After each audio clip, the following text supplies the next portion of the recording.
প্রিয় দর্শক বন্ধুরা, এই মুহূর্তের জন্য বিগ নিউজ। এবার শারীরশিক্ষা কর্মশিক্ষা নিয়োগ কার্যত চাঞ্চল্যকর সংবাদ আপডেট উঠে আসছে সেই সূত্র ধরে, এবং কোর্টের গুরুত্বপূর্ণ খবর থাকছে।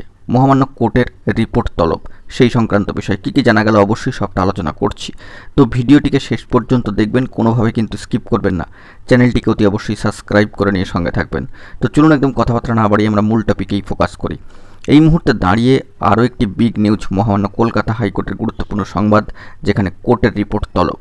বন্ধুরা, যে বিষয়টি জানা যাচ্ছে, এবার শারীরশিক্ষা কর্মশিক্ষার ক্ষেত্রে অর্থের বিনিময়ে শিক্ষকতার চাকরি কেউ পেয়েছিলেন কিনা তা নিয়ে সিবিআইয়ের কাছে রিপোর্ট তলব করল মহামান্য কলকাতা হাইকোর্ট।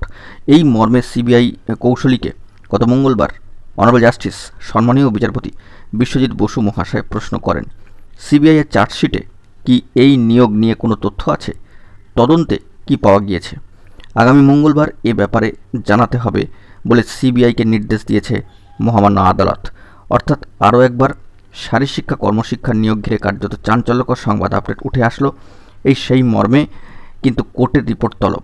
মামলাকারীদের তরফে ওই দিনে শুনানিতে সওয়াল করা হয় এবং সুপার নিউমেরি পোস্টের প্রসঙ্গ কিন্তু উঠে আসে। সেক্ষেত্রে বিষয়টি হচ্ছে এরকম যে 2016 সালের কিছু চাকরিপ্রার্থীদের জন্য এমনটা করা যায় না। ফাঁকা ওএমআর শিট জমা দিয়েও টাকার বিনিময়ে শিক্ষকতার চাকরি হয়েছে স্কুলের 9 to 12 ক্ষেত্রে। সওয়ালে সম্মানীয় আইনজীবী জানাচ্ছেন, গ্রুপ সিডিতে এমন হয়েছে বলে রিপোর্ট দিয়েছে সিবিআই, এবং সেই সূত্র ধরে কর্মশিক্ষা ও শারীরশিক্ষার ক্ষেত্রে ওয়েট লিস্টেড প্রার্থীদের নিয়োগের ক্ষেত্রে 1600 প্রায় 1600, যেটা সামাজিক গণমাধ্যমের সূত্র ধরে উঠে আসছে, প্রায় 1600 সুপার নিউমেরি পোস্ট তৈরি করা হয়েছে। তাই এক্ষেত্রেও সিবিআই তদন্ত কিন্তু চাওয়া হয়। কার্যত সামাজিক গণমাধ্যমের সূত্র ধরে আরও একবার এই বার্তা কিন্তু উঠে আসছে। এ বিষয়ে প্রসঙ্গত উল্লেখ্য, সিবিআই কৌশলী জানাচ্ছেন, 2016 সালের নিয়োগের ক্ষেত্রে ইতিমধ্যেই তদন্ত করছে সিবিআই। তবে কর্মশিক্ষা ও শারীরশিক্ষার আলাদা বিজ্ঞপ্তি দিয়ে নিয়োগ হয়েছিল বলে তারা জেনেছেন।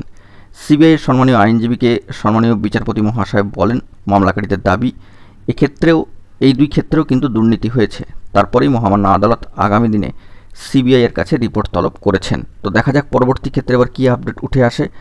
যদি কোনো তথ্য থাকে সবটা তুলে ধরবো পরবর্তী ক্ষেত্রে। এখন এটুকুই, ভালো থাকবেন, চ্যানেলটিকে সাবস্ক্রাইব করে নিয়ে সঙ্গে থাকবেন। ধন্যবাদ।